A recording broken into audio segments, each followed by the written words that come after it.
গ্রামের বাড়িতে পৌঁছলো পরিযায়ী শ্রমিকের দেহ। গ্রামের বাড়িতে পৌঁছতেই কান্নার রোল গোটা গ্রাম জুড়ে।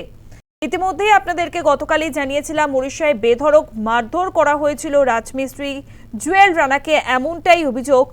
নির্মম মারধরের জেরেই মৃত্যু হয় জুয়েলের। দোষীদের দ্রুত গ্রেফতারের দাবি।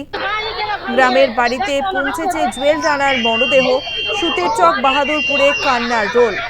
ওড়িশা থেকে গ্রামে পৌঁছলো জুয়েলের দেহ। যবে থেকে ডাবল ইঞ্জিনের সরকার এসছে তখন থেকে ওড়িশার বাংলা ভাষা কথা বললে বাংলাদেশি বলে দাগিয়ে দেওয়া হচ্ছে এবং পার্টিকুলার একটা সম্প্রদায়কে টার্গেট করা হচ্ছে এবং তাদের উপর অত্যাচার করা হচ্ছে।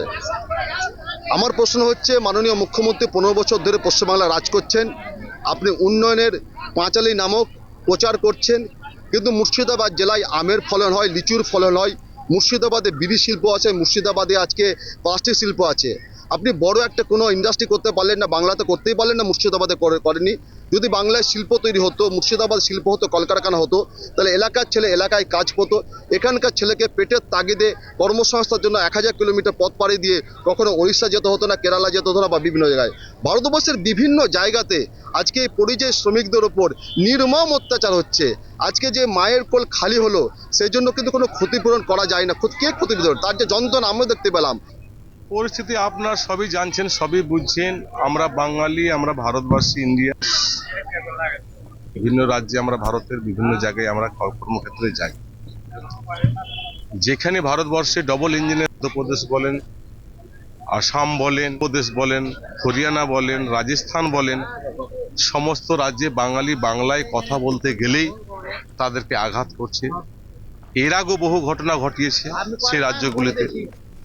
আমি একটা কথা বলতে চাই, আমাদের বাংলার মুখ্যমন্ত্রী মমতা বন্দ্যোপাধ্যায় সেই পরিবারের পাশে বিগত দিনও ছিল, এখনো আছে।